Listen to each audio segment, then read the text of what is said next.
he continued the story. He said that, like, your friends can carry you up this hill. I can carry you up this hill. But if you get up on your own, you're going to grow even stronger. And you will, with every step, grow stronger and stronger. And every time you fall, you'll be able to get up. It'll be easier for you to get up. And when you make it to the top of this hill, you are going to look back and see how far you've come. And the view is going to be so much more beautiful. And every other hill you see is going to seem so much smaller. So that's why also when I did this like bike ride, I was like, hills and valleys, like, you don't know. Yeah, Like, easy. I can do this.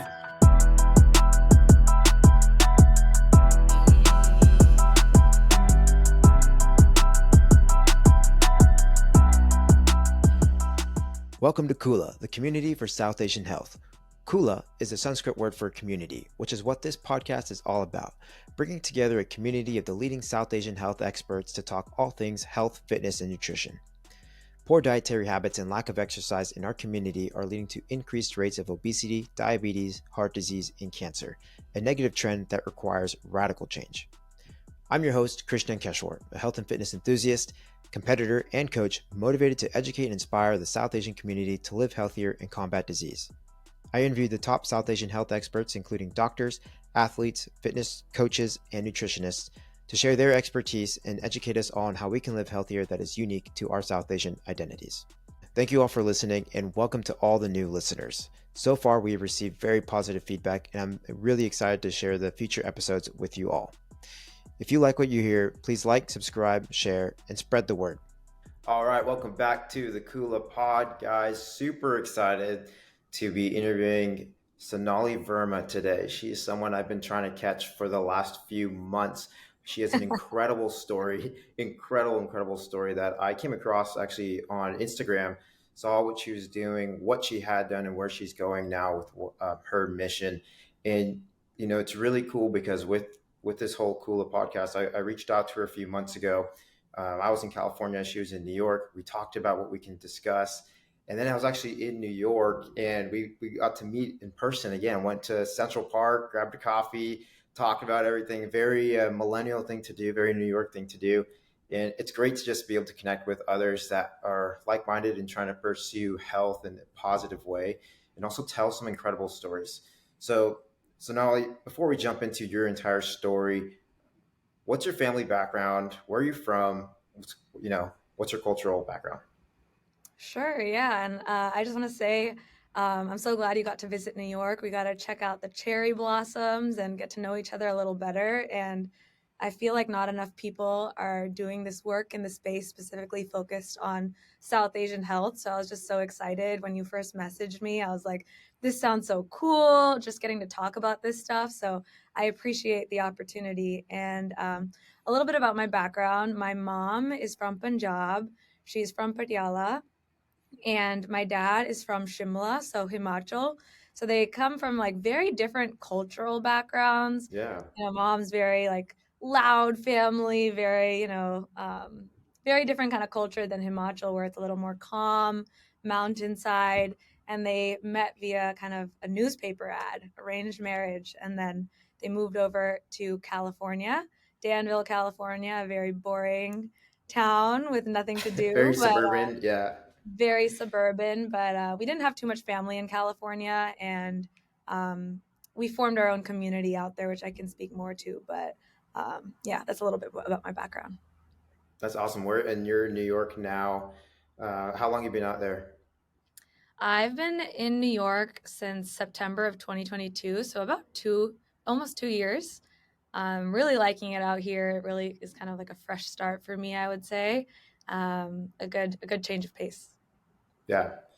Awesome. It's a lot different for me. I'm definitely more of a California vibe, but New York is always fun to visit. You got So, Central Park. yeah, I mean, Central Park, which is the nature, which is crazy and filled with lots of people. There's no like space, but I'm just kidding. It's a great spot.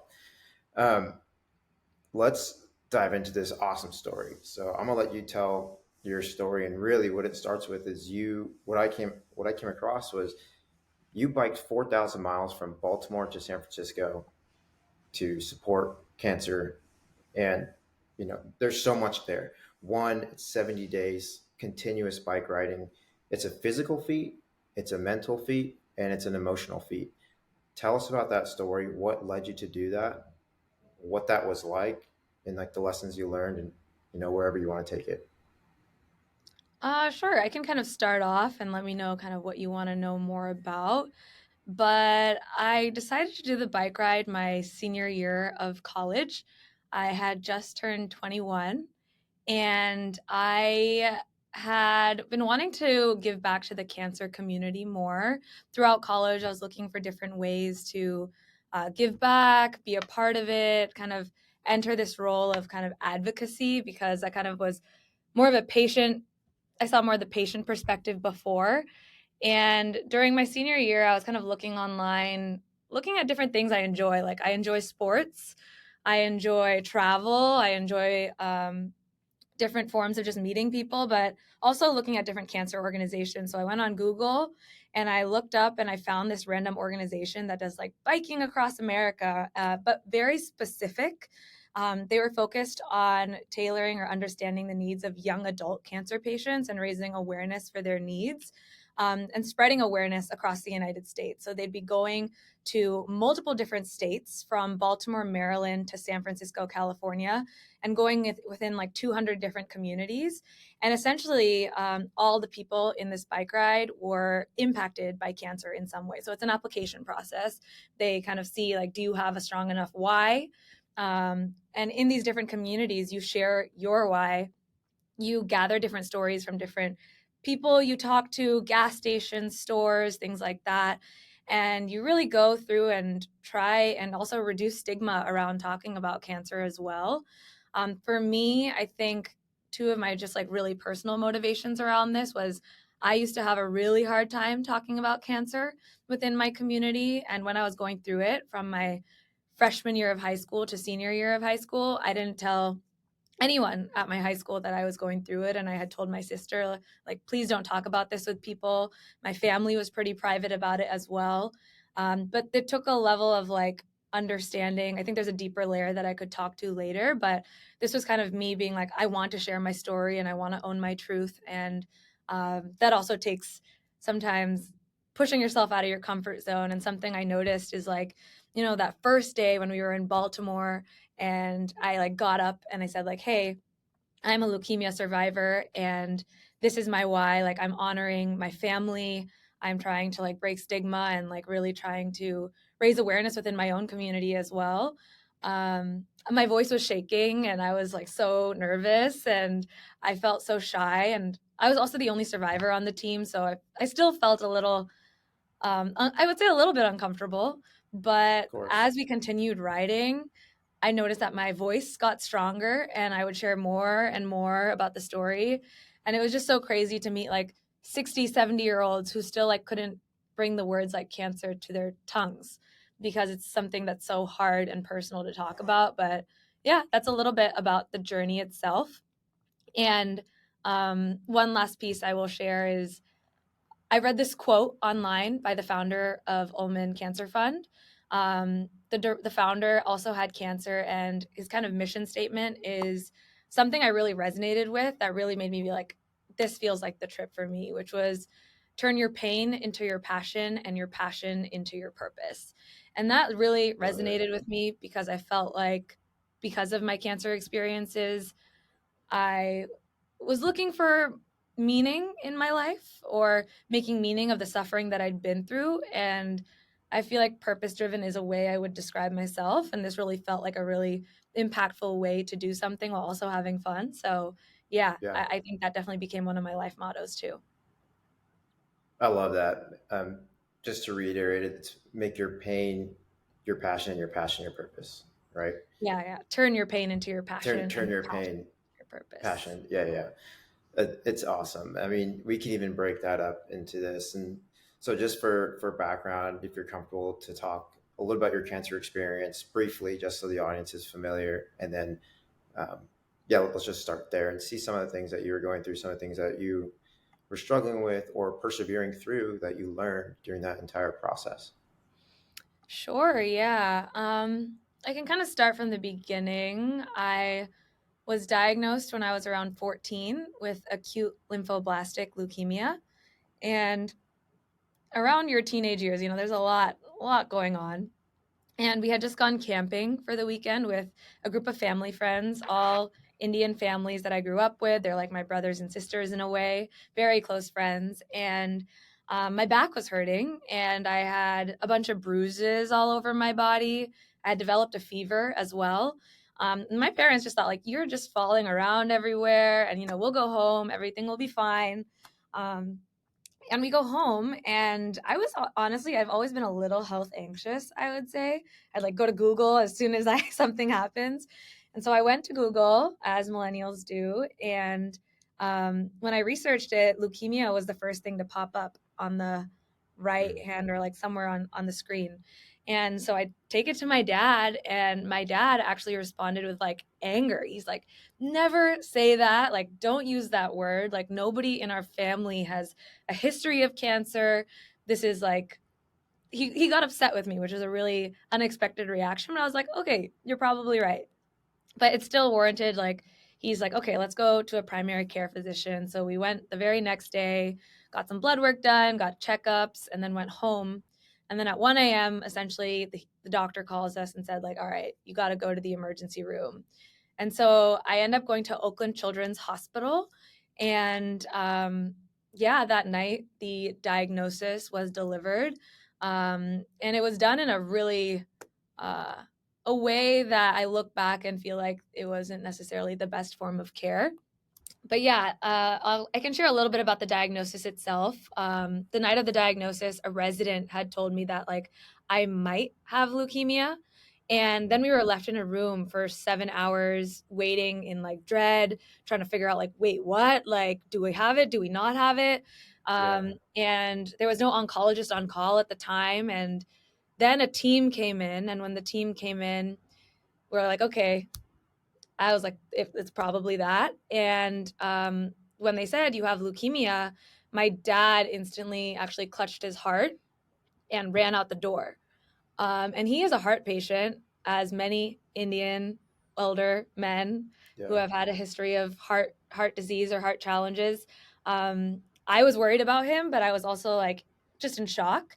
But my mom, looking at like, hey, this might be an immediate need. Like, this was really like, I think everyone was just like, boom, she ran after him, and I think he like went and maybe like yelled in a stairwell. I'm not sure. It's all a little fuzzy to me, but I was just left there in kind of like shock. And I was like, the three questions that came up in my mind are like, one, am I going to continue going to high school? Like, do I get to continue doing that? Do I like study for my SATs? Am I going to go to college?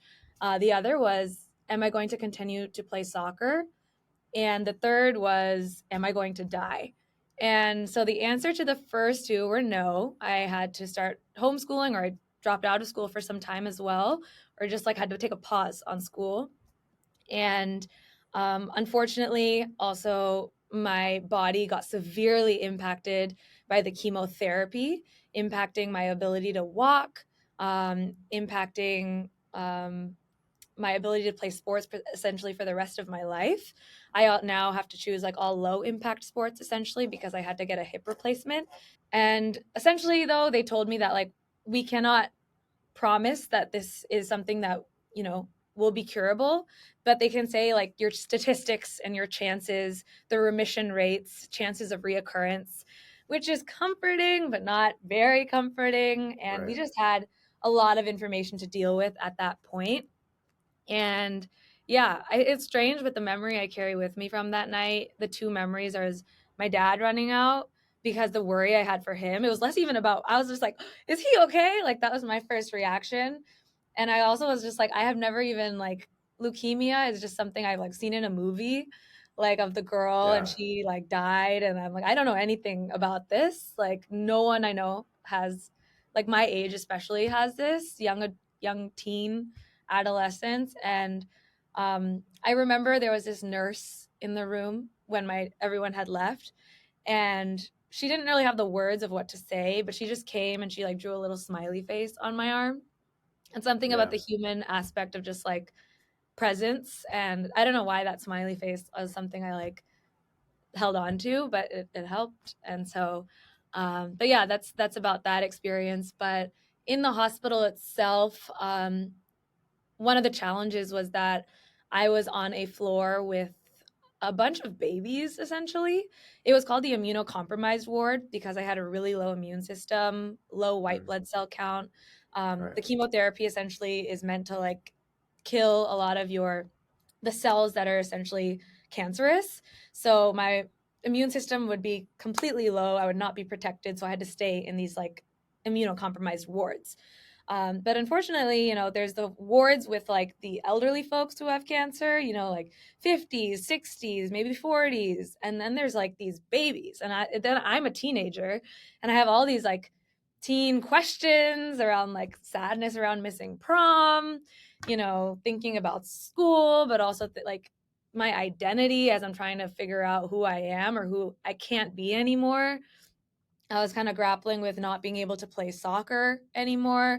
I had played soccer throughout my entire life growing up, or like since like first grade to ninth grade. And one of the things, the challenges of like being kind of locked away in what felt like a prison to me is just that like couldn't spend any time outdoors. I could not fall at all because if I fell, my bones wouldn't necessarily heal as fast. So it was just like grappling with this new reality. And one of the ways that actually, one of the things that really helped me actually was technology. I would go on YouTube, look at vlogs of people sharing their experiences online, the survivors that were willing to share. They were kind of just like personal experiences, even in the hospital. They were fun. People talking about their different wig choices, people talking about like, I don't know, just like day to day things that made me feel like, okay, this is like a normal experience. And I am not just like, I am not cancer. This is just like something I'm going through, and other people have gone through it too. Um, but it was a really isolating experience. And Yeah. being locked up in a room with just your parents for like 4 months at a time, kind of, you can imagine that could drive you a little crazy too. But yeah, my parents were definitely pillars of support for me during that time period. I mean, I can't imagine going through that, especially during high school at a young age. And you're right. There's not many people that are going through that you can really relate to. Everyone's at high school. It's just a very uncommon thing. But you had such a persevering mindset and a positive outlook on things too. I'm sure there are some dips in there as well, but it's crazy to think that at one point, you couldn't walk, and a few years later, you're advocating for this and you're biking across the entire country, right? And so you're changing that and turning that pain that you once had and that suffering into something positive to motivate others and inspire others that could be going through something similar, or if not, that can relate in some way have had that. So with that, I mean, now you've turned into, you have a strong passion for health and fitness with your career, doing that, and you're biking. I know I'm not sure, are you able to play soccer now a little bit, or you're staying active and you're saying how that can really help you um, see the positive thing. Do you want to touch on that a little bit, that on like where you're doing with your fitness now, far you've been able to come, and a little bit more on that 70 Sure. day bike ride? Yeah. Sure. I'll touch on things that aren't related to the 70-day bike ride first, and then if we want to Sure. dive Yeah. into Yeah. that, we can do that. Um, in college, so sorry, I'll back up. I think that the gym has always been a space of like healing for me. Even though I can't play soccer, I can always go to the gym if my immune system is good. So as soon as I actually got my hip replacement, I was like going through physical therapy for some time, relearning how to walk, relearning how to kind of move my body with this new foreign thing in it. But then I started like, I actually went from homeschooling back to school. And then I would have half day school. That's all I could kind of handle at the time. But this, like, it was like a disability bus. It would pick me up, and I actually directed it to always drop me at the gym after school. And so I would go with my crutches in the gym, and I would go to the private little room, and I would just like have my music, and I would just like figure out how my body moves now. And I would go like just the consistency and kind of just like me time. And honestly, I was kind of just, maybe I was just processing things because I wasn't really talking about everything I went through, but just moving my body, starting to feel a little more confident again, and just like feeling good. So the gym has always been that source for me throughout my entire life after that as well. And really acknowledging that like exercise is such a privilege and moving my body is such a privilege, and knowing that like that's something that I was like yearning and craving for so Love many that. years, Yeah. when I was like walking around the hospital with my like pole attached to me at the hip and like feeling so frustrated by that. And then there were times I couldn't even walk around the hospital for like 2 or 3 years when I was in pain. So yeah, there was the gym. And then when I went to Berkeley, I joined the lightweight rowing team. And I had never Nice. rowed before, Yeah. but I was like, okay, this is a low impact sport. And I really enjoy team sports, something that kind of like you're able to For sure. socialize a little bit, but it's also just teaches you so much about just like, I don't know, camaraderie, so many things. I don't even Yeah, need to say. yeah, of course. But essentially we'd wake up at like 4:30 a.m. every day and go out to this like rowing area in Oakland. And for me, I did not see that as like painful at all, because I was just like so excited to like be Yeah, able to of play a course. sport again. And I think it was hard. It was really hard. Um, I think for like even an average person like you, like I saw that you also row, or use the erg machine. Well, I mean, I just wrote part of the CrossFit workout. I'm not rowing anything near what you're doing. So, That was, I mean, like but I was new to rowing and the erg machine, and it really like, kicked my ass. But I will say that that kind of showed me that like, hey, I am able to be strong, and I can play sports again, and I don't have to give up on that part of myself. And I think a lot of people probably who listen to this podcast can relate to like having to give up a hobby because of some sort of health issue, mhm, whether that's a physical issue or maybe even a mental barrier. mhm, And I think that's can be really hard for people to grapple with. It was definitely really hard for me. And I felt like I had lost part of my identity. And like there's different ways for to form or find different alternatives that work for you. Maybe it's not the ideal scenario, but yeah, so rowing was a part of that. I thought about joining the triathlon team for some time, but I was always a little nervous about the running portion. So I decided against that. And, sometimes I get down about the things that I couldn't do, but I really tried to focus on what I can do, yeah, because it's a there's great no, outlook. there's not necessarily like a lot of positives that came out of just dwelling and pity partying myself. And like I would start to feel like a victim in that kind of, Hmm. when I started thinking about like, oh, I miss soccer, I'd see my friends join intramural and I'd be like, I even like, I would like look at my cleats and get like sad. But then eventually, senior year with the bike ride, I was like, hey, biking is another low impact sport. Right. I've never done biking before, and I never really saw myself like being into biking. I enjoy like a good like jolly ride around the bay or something, or San Francisco, but and not just biking, but biking across the country. I was like, this is kind of It's insane. uh, 0 to 100 kind of a goal for me. But at the same time, one, I knew I could push myself, not just because like I joined the rowing team. They really were like push you past what you think you could do, but also just it's a mental thing, right? Like, Right. that you have the resilience in you to like, even whether it's physical pain, like there was a lot of physical pain during treatment, and I knew what my body can handle, or I knew how much like even when you feel like your body can't handle anymore, you have to like mentally be like, yes, I can. So I know how to like switch, or like I know what to tell myself. So I was like, you know what, like I can do it. Like I was like, I'll need some help. Like I don't know how to clip into a bike. I've never biked more than like 10 miles, and this is like a month before the bike ride. And my mom for like 5 months, she was like, are you training? Are you training? She texted me like, are you eating your eggs? And she's like Are you really eating your eggs? like, That's so funny. she's like worried about me. But I only started training, I would say like probably a month or two before. But then I got like pretty hardcore into training during that period because I realized I needed to get in shape. Um, but so biking has remained a part of my life since that bike ride. It's become like I just bought a bike in New York actually, which I'm excited about, a new road bike. I live right next Oh, to Central nice. Park, and so I'm really trying to take advantage of that this summer. Bike riding in New York in Manhattan is not fun. Like Oh there's a my lot gosh, of I've almost, yeah, people I've almost like died food a couple times. delivery, and they really will just like zoom past you, and cars, people everywhere, like you said. So, but there are certain routes that are really nice, whether it's along the water, the different Hmm. parks. There's the New York City Cycling Club, which I'm going to join after getting this bike, which essentially is like riders all across New York. People just sign up for different rides on different days, and you can ride with them.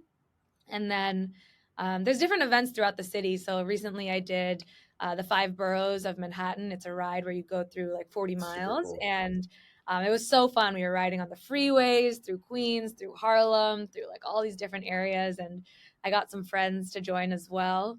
But yeah, I would say that, yeah, biking has stayed pretty consistent. And then I hit the gym pretty consistently, kind of like 4 times a week, 4 times a week, more like 3 times a week. But I It's try and great. do like, um, I stick to like weighted workouts, and then I do hot tub, cold plunge, sauna. I really think all of those.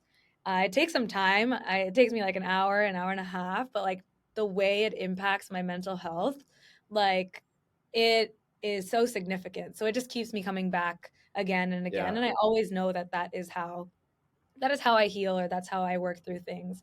But yeah, that's a little bit of an overview around kind of what I'm doing these days.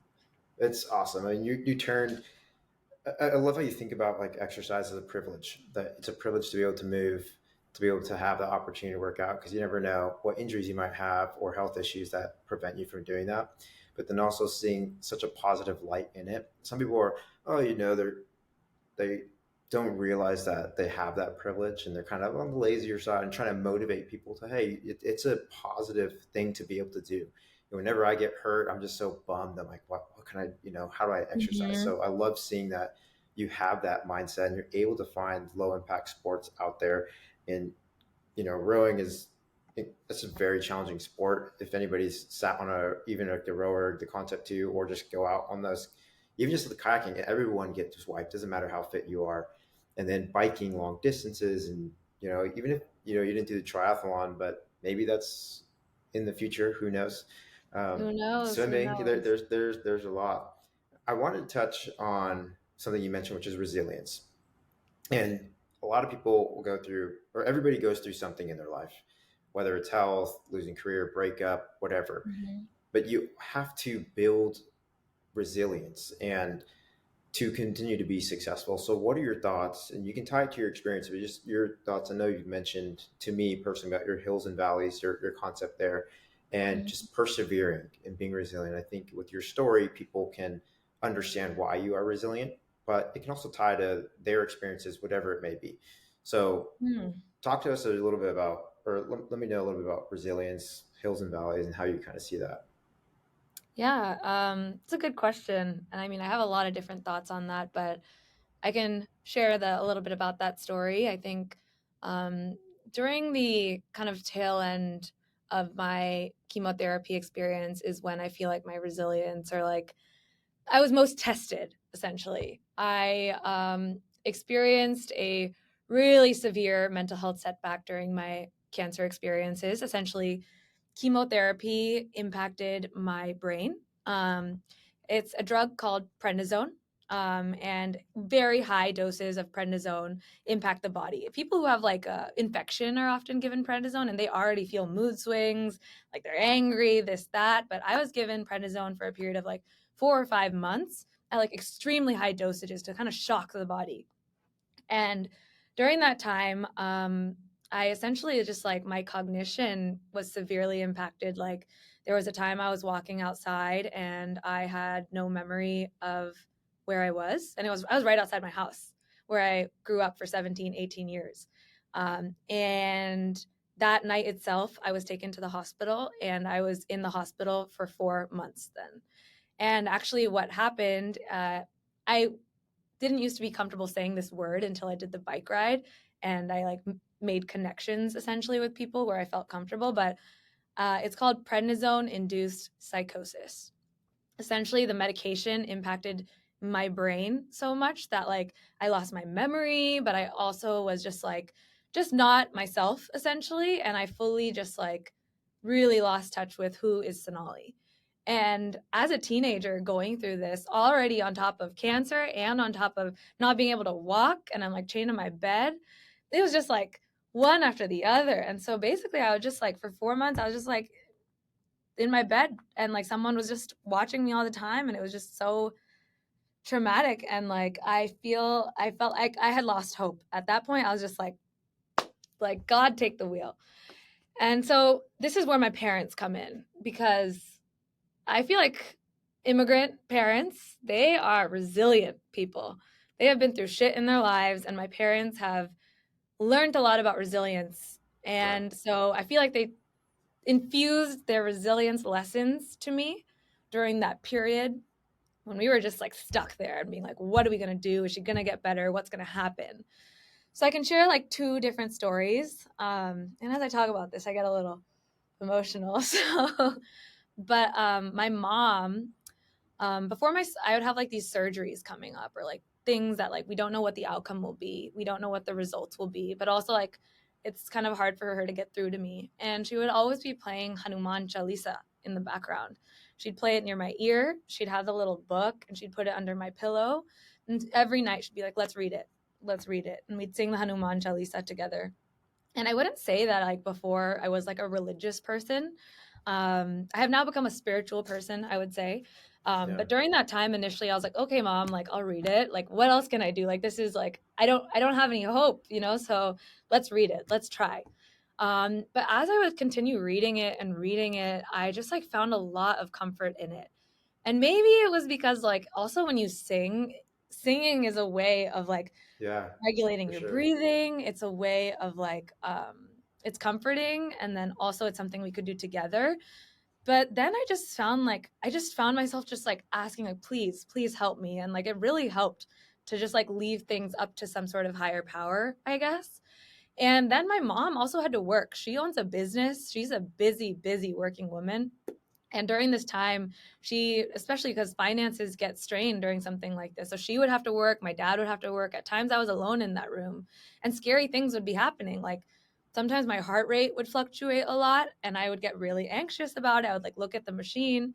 So what I started doing instead of looking at the machine is reading the Hanuman Chalisa, or like reading it in bed, or like when I'm going to sleep. Like sometimes I would like be going to sleep and be like, am I going to wake up tomorrow? And I would just like repeat the Hanuman Chalisa or think about it. And it provided me, I don't know how else to describe it, but the way I described it to someone on my bike ride trip who also we talked a lot about faith.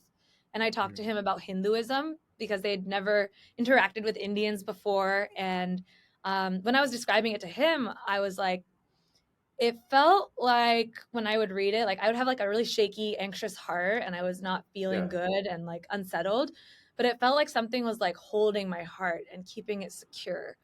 And like, I don't know how else to describe it, but it just felt so comforting. And so when we talk about resilience, why I bring that up is just like people rely on different things. For me, a part of it, like when things just like really got low to the point where I was like, I don't know what to do, faith did play a factor.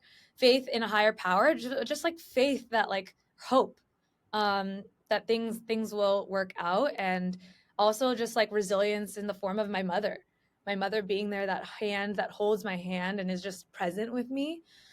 I think that played a really big part. But Yeah. yeah, just continuing on, I'll talk about my dad now. My dad's name is Rajesh, and he is a very, very emotional banda. Like he just like always is telling me life lessons. He really speaks from the heart. He's known in his community for always just like um really just being a really good emotional support. So having him there, even though he didn't really understand all the medical sides of things, like my mom is a nurse, was used to be a nurse. She was played that role. My dad would like really help motivate me when I wasn't feeling good. And there was this one night where I started having suicidal thoughts.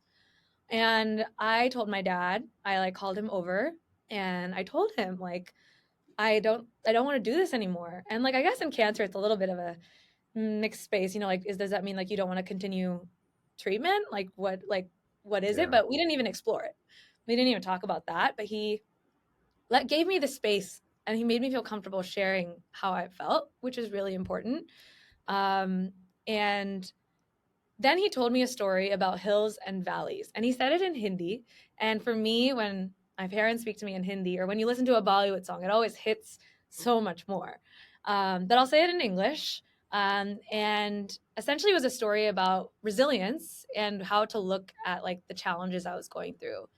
And he said that life is like the hills and valleys. And sometimes when you're at the very bottom of the valley and you can't see the top of the hill, you're like, how am I going to get there? Like, I'm all the way here. There's so much to Hmm. go.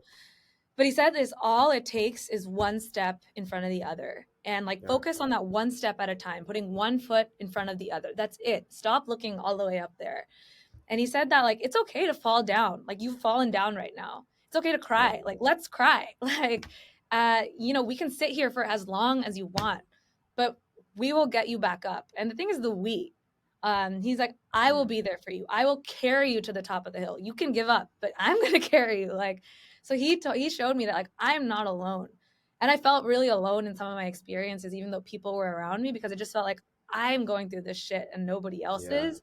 But like they were going through it just as in different ways. In like it's like when they say it with cancer, it's like they call the cancer survivors or cancer patients like warriors, but it takes an army and they are also your soldiers, like who have your Yeah. back. So basically, he also reminded me that I have friends, and even though they're not present, they couldn't be present here. And even though my high school friends didn't know, and honestly, they did not communicate with me much at all, I had my family friends, and those people are also South Asian, and they were like my little lights. Um, you know, they didn't necessarily know how to show up for me. We were all teenagers, and this is a really awkward situation in a way. But like they would do small things like send candy through their parents, or maybe watch a scary movie with me, or like they were really concerned about me. And he reminded me that like, hey, these people are rooting for you and they're there for you, and you Yeah. are not alone. And like we are climbing this hill with you. So that like sparked some light in my heart. That's how I describe it. Like it was like a switch. Yeah. And then as he continued the story, he said that like, your friends can carry you up this hill, I can carry you up this hill, but if you get up on your own, you're going to grow even stronger, and you will with every step grow stronger and stronger, and every time you fall you'll be able to get up. It'll be easier for you to get up, and when you make it to the top of this hill, you are going to look back and see how far you've come, and the view is going to be so much more beautiful. And every other hill you see is going to seem so much smaller. So that's why Hmm. also when I did this like bike ride, I was like, hills and valleys, like you don't know, Yeah. like I Easy. can do this. And I also thought it would be like a cool metaphor. And when I told my dad that I wanted to do this trip, first he was like, hell no, like you're not getting on a bike and like doing this, like you have a hip replacement, this, that. But then I was like, dad, like hills and valleys, like I Yeah. gotta do this trip. And so even when I was on the hills and valleys ride, I really shared his story with a lot of people on my team, um, through on different moments and experiences. And like we all wrote on our like legs or arms on some days like hills and valleys, which was really cool. Like while we That's were going cool. through the Appalachian Mountains, or when we were climbing the Rocky Mountains in Colorado, like I just kept thinking about that and those stories, and maybe even like the hardship, and use it as fuel to like push me to pedal even harder. And I think that's what you call like resiliency training, right? Of And course. what I told you in Central Park is I think that that story kind of like changed the fabric of like my genetic makeup in a way. I don't know Oh how else to yeah. describe it, but it's like it really just changed the way I think about hardship. And so I actually seek out, or I crave now, experiences that drive me out of my comfort zone. So the bike ride is one example, but I've like climbed Mount Kilimanjaro in Tanzania, which is like one of the Oh, tallest it's awesome. Yeah, freestanding it's mountains so in cool. America. I've done like Annapurna Base Camp in Nepal. I have some awesome friends who also just like really like craving these adventures too. But also things like this, it makes me a little bit uncomfortable, but also it's great. Giving speeches or like anything that pushes me to do things I'm uncomfortable with, I know is going to push me to grow. And looking back at like my cancer experiences, for example, like during the experience, it was absolute, like, it was shit. But Yeah. afterwards, like, maybe not the first few years afterwards. Even then, I was like trying to make meaning. It was hard. But looking back at who it made me, who it shaped me to become, I'm like, challenge and hardship build your character. And so I kind of seek out different experiences. Obviously, I do not wish this upon anyone and upon myself, but later on in my life, I had another healthcare challenge in 2021, Mm-hmm. which had a series of things, but I ended up going through a severe depression. And again, how I thought about it though, because I had these previous experiences, was like, okay, one, I can handle this. Like, it's going to be tough. But two, like, this is going, it's like a growth mindset way of approaching Yeah, hardship, of is like, course. this is going to allow me to connect with other people who've gone through depression, you know, and I've gone through depression during my cancer experiences too, but like, this is going to teach me something. Or like, hey, like, this is an opportunity for me to kind of explore different ways that I can take care of myself on my own, like really just thinking about what growth I can find out of this opportunity. I know it's weird to say opportunity, and I kind of am grossed out when I say it, but at the same time, I try and look at any hardship I Yeah. experience as an opportunity for my own growth and change. Um, and one thing I wanted to speak to about something you said previously around, like, you know, using the gym or like seeing it as a privilege. Um, I think during depression specifically, getting to the gym is really hard, Mm-hmm. and you are not motivated, potentially by the hormonal imbalance in your brain or by the things actually going on in your life. Really hard to get out of bed. I really struggled with that. So I feel like, again, resilience came in there. But something I really had to rely on during that period was honestly just knowing what helped me in the past and relying. That's like a typical thing actually, when coping with depression, is thinking about what what's a time in your life that you were this low and how have you Mm-hmm. dealt with it, and use Yeah. that as your toolkit. That's kind of what I learned as a crisis counselor at the suicide prevention hotline, is like, for understanding how you're coping, like what you did to cope, and using the same thing.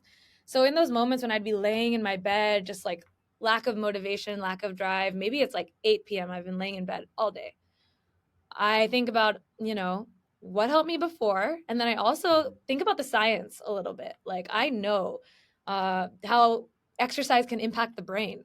And I'm like, even though I really don't want to do it, I know that this, like, the Yeah. boost in serotonin, the boost in dopamine after I work out, and like how it's going to keep things in check. So I slowly started getting myself back to the gym.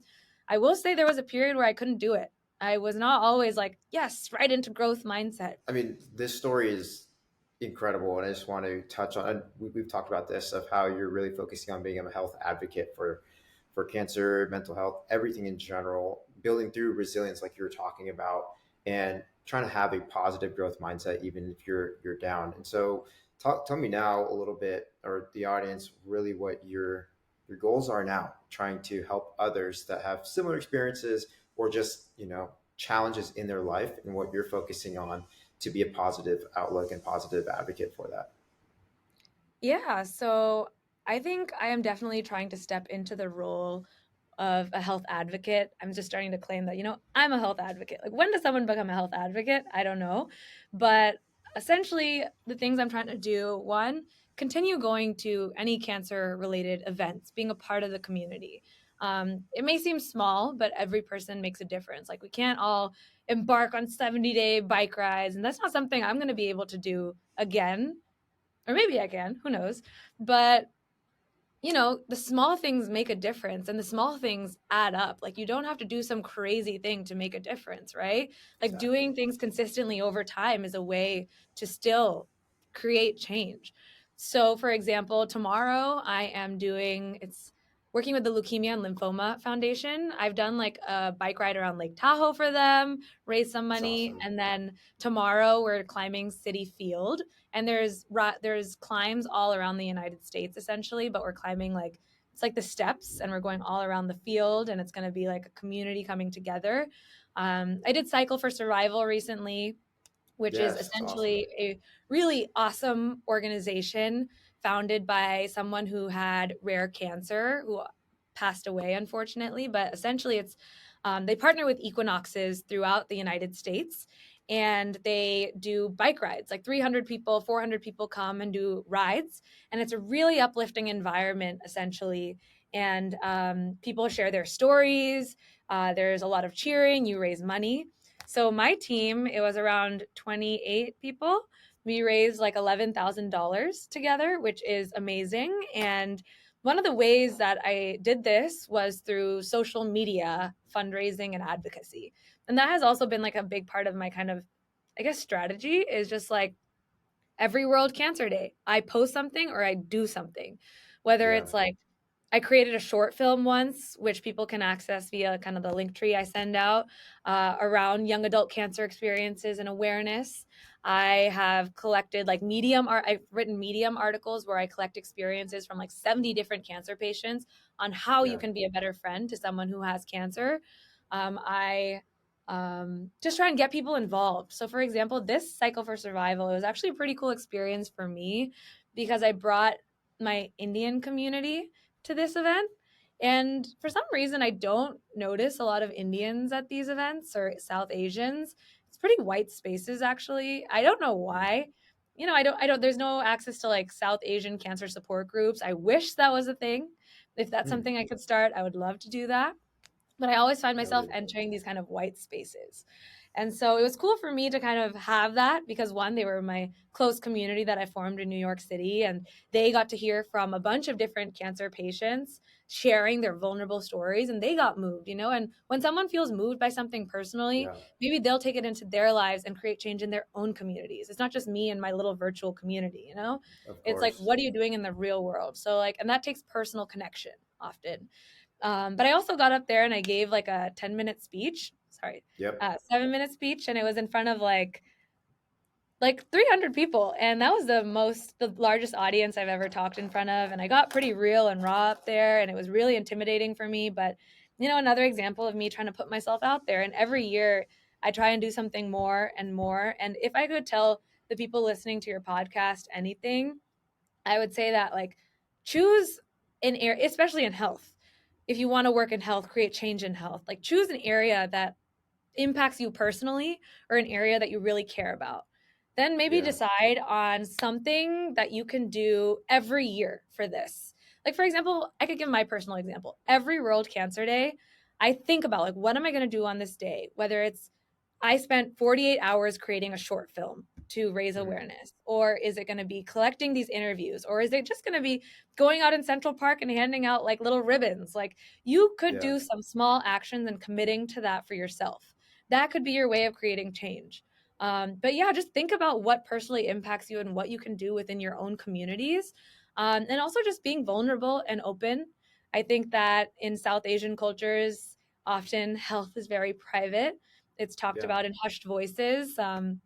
My family, my mom, has always been a little bit timid about me talking about my cancer experiences. I think we talked about this a little bit. Like, even when I shared my Facebook fundraiser about my bike ride across the country, she was like, "Are you sure?" Like, she's thinking about more things. Maybe she's thinking about what will your future partner think of this, or maybe you're thought of as less of a person in society. It's all these things that are passed to you by like South Asian culture, right?